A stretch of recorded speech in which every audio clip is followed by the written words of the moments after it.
Hey guys, Multi-Classic Gamer here. Welcome back to more Kirby's Epic Yarn, where in the last episode, we triumphed over a level that gave me a lot of painful memories way back in the past of several hours of agony. And in this episode, we're going to completely forget about that with the wonderful Frosty Wheel level. Actually, to be honest, I don't really remember much about this level, but I remember it's not that bad, okay? It's just, I don't remember it much, so that's a good sign. That means that it didn't give me that much. It didn't give me enough, painful memories for it to stick in my mind. So that means that shouldn't be a problem at all.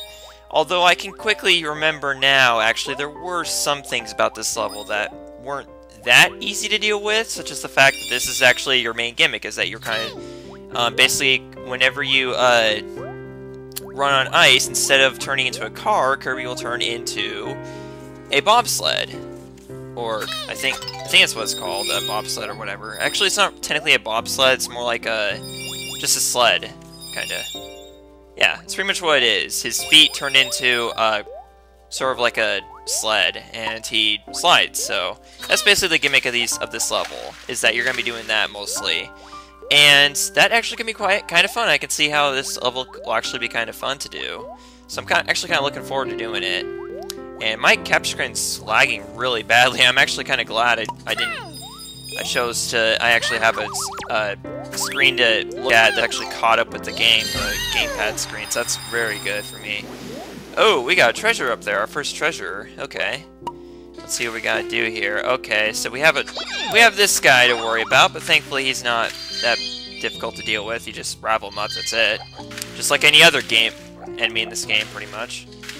But actually, in order to get this treasure, you have to teach yourself that you can actually sled on water as well. Watch. Just like that. That's how you get up there. It's very simple. And we get the snow clock. This delicate clock plays a chiming melody that sounds like snow falling. What a delicate little snowflake. Okay, references aside, let's move on here. I'm pretty sure that was a painfully obvious reference to stuff I don't want to talk about in this video. Oh, no! Wow. It's amazing how quickly you can lose progress that fast. I mean, seriously. Okay.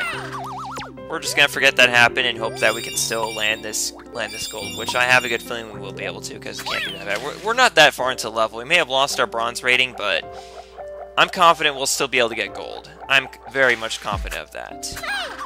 Hello, Mr. Chili. Yeah, actually this guy has a name. It's Chili, and he actually appears in the... There's actually an episode that he stars in the Kirby anime that I loved watching ever so much when I was little.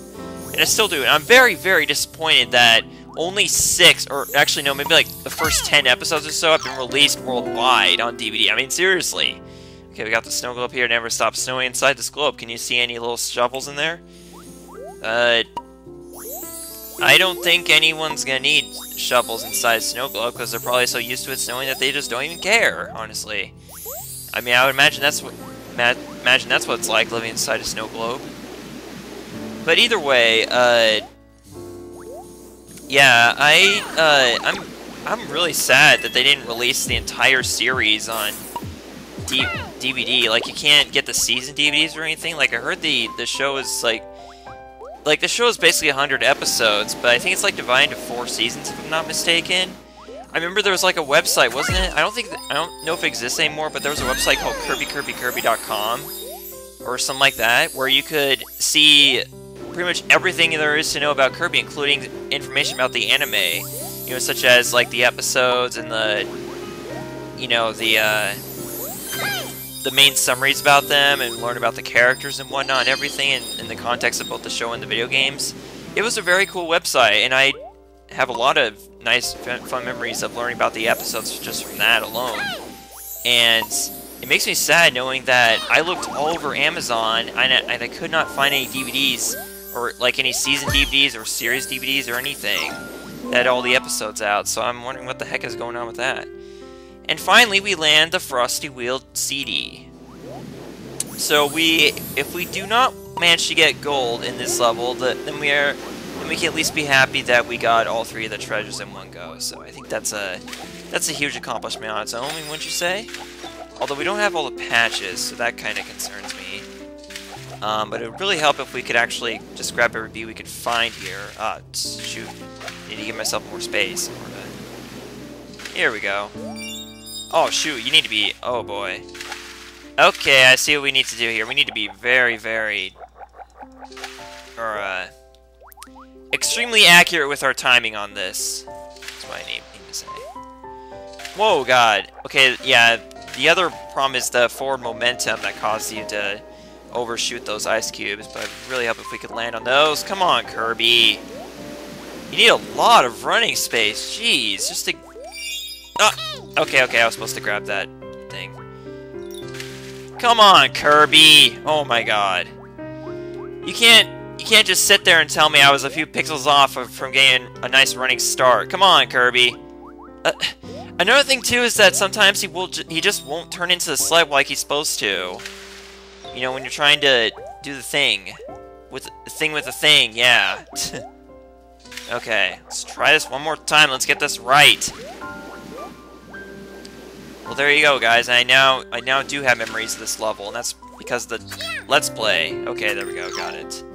It's a crystal star. That got us a silver rating, but we don't quite have a gold rating yet. So the only thing we can rely on at this point is the roulette wheel at the end of the level. So let's hope we can get that. Or maybe we can get a bunch of star or beads on the way. That would also help. We could just stop and grab each one along the way anyways. And there we go! We got the gold rating anyways. Okay. That is very good. We had a very nice run at this level. I could not be more happy with the run of this level. Despite all the minor troubles we had, you know, early on and whatnot. And with, you know, trying to slide on the water. But it was a really fun level. And here we are, just dashing along to the end. Or sliding along to the end, I should say. Can we end it off perfect by landing on the red one at the bottom? Actually, I don't think we will. The red patch, I mean, on the wheel. Yeah, whatever, doesn't matter. I don't care. Sort of a bittersweet ending to the level, I suppose. This is a very beautiful level, and it's fun, so I will not deny that. Gee, it's been a while since we had a perfect run of a level. I mean, this seriously is the most perfect run I've had of any level so far. Diamond Dust Patch. Okay, maybe not ever in the entire Let's Play, but... Shut up, Beatrix. I'm not interested in you. Alright, sorry about that long water break. I had to... Well, yeah, water break. I was gonna say, sorry about that cut. Okay, if I'm not mistaken, this is actually gonna open the boss. Just wait till you see who the boss is, though, seriously. You will be very shocked. Well, and also kind of not surprised at the same time. You find out who the boss is. Watch. It is King Dedede. Yeah. Kirby's main rival, or should I say like the main villain of most Kirby games, not all, is the boss of Snowland. Interestingly enough, just one world in the entire game that is not the final world. Yeah, spoilers, this is not the last world of the game. Just so happens to be King Dedede. A random boss. So, that's kind of interesting, actually. Is that, even though, well, actually, we've already established that King Dedede is not the main villain of this game, so yeah, it's actually kind of not surprising that he isn't the final boss. But it's just kind of interesting in the context of the Kirby series, considering that usually if he is in a game where he's not on Kirby's side, he's usually like the final boss or something. Or, I shouldn't say that, it's just not all the time. But at any rate, either way, our next boss is King Dedede, and you know what? We got plenty of time in this episode, so we're going to fight him. Let's do this. King Dedede. Although, obviously, he's not going to be the same form that he always is. In fact, actually... Check this out. So there's King Dedede. As we find out here... He is not actually fighting us necessarily. He is being forced to fight us. Like he's basically a puppet who is being controlled by Yin Yarn. So he's not necessarily the boss here. It's actually Yin Yarn controlling King Dedede, you know, as a puppet sort of. So when he does this move, jump up and stomp on his back, as he's down, and then you can have your chance to land a hit on him by grabbing his, one of the strings, I think. Unfortunately, I didn't get a chance to grab one of the crystal stars, so that's unfortunate. But we'll still be able to land a hit on him right here. Oh, dang it, dang it, dang it! It did it again! It did that stupid thing where it, where the control pad went left instead of actually, instead of going down like I was trying to make it go, so that kind of sucked. Okay, let's get around him. There we go, get this crystal star. And we had a chance to get a hit on there. Dang it. Hit on him there. Okay, we'll just do whatever. Yeah, we're gonna do whatever. That'll definitely be our key to winning this boss battle. Jeez. Okay. Come on, King Dedede. There we go. Grab that, and there we go. We got ourselves another hit in. But we still gotta focus on getting that secret bead in, don't forget, or secret patch. That allows us to unlock the two bonus levels of the game. Or, of the game, the world, Snowland. Okay. And can we land another hit in there? Yeah, we can, actually. Oh, come on, come on. Aw, oh, dang it. I messed up there.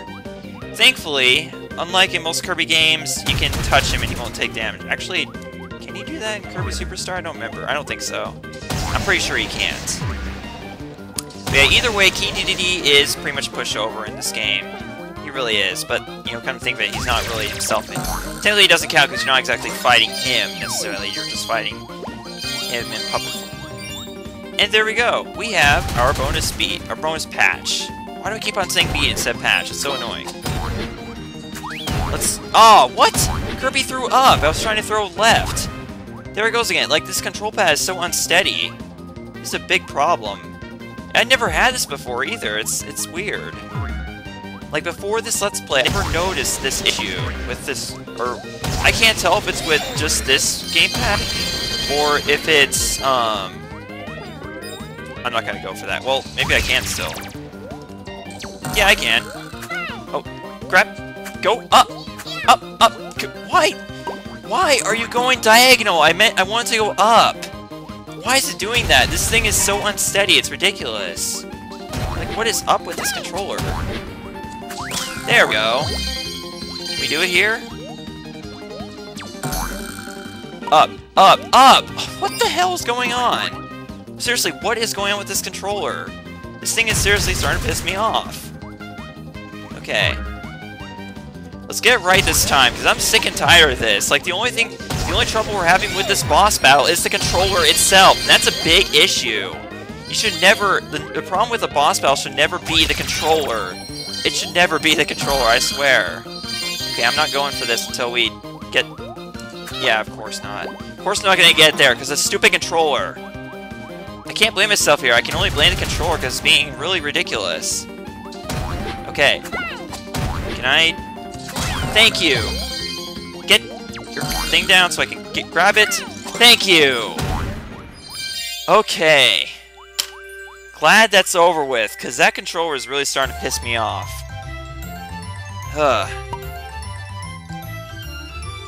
And as you guys know, this is not the first time in Let's Play. I was doing that earlier in Waterland, too. Maybe I just need to try a different controller or something.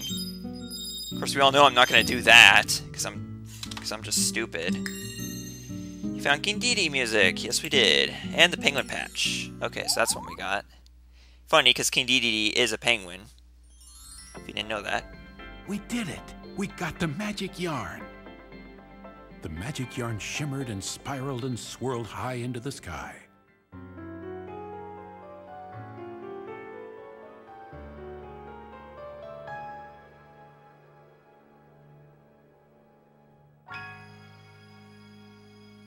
The yarn weaved its way into the fabric of the kingdom and stitched two pieces of patch land together.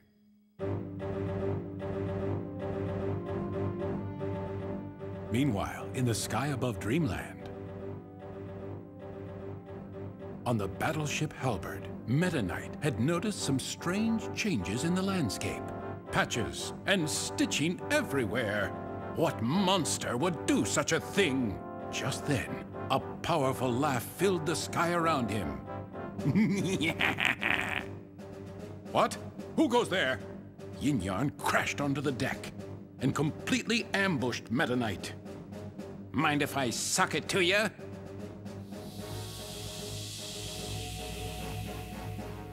And just like that, Meta Knight was gone. Now Yin Yarn had Dreamland all to himself. Yeah! With Yin Yarn's victory all sewn up, did this mean the end of Dreamland? I don't know, things are starting to get really intense here. I find it kind of interesting, though, that the cutscene before we entered Snowland, or actually after we fought the boss of Waterland, we saw King Dedede getting attacked by Yin Yarn. And now we see Meta Knight getting attacked by Yin Yarn after we defeated King Dedede. So, gee, I wonder what the boss of the next land is going to be. But either way, we're not going to focus on the next land. Not in this episode, and probably not in the next episode either. Instead, we're going to watch Penguin's March. And... wow. Okay. And open up the next level for us, Frigid Fjords. I think that's how it's pronounced. Yeah, Frigid Fjords. A level that we will be taking on in the next episode, as well as whatever the second bonus level of Snowland is. Jeez. Just another one of those cases where I'm not able to, you know, remember what word I'm trying to say. Check out how much Snowland has changed since we entered.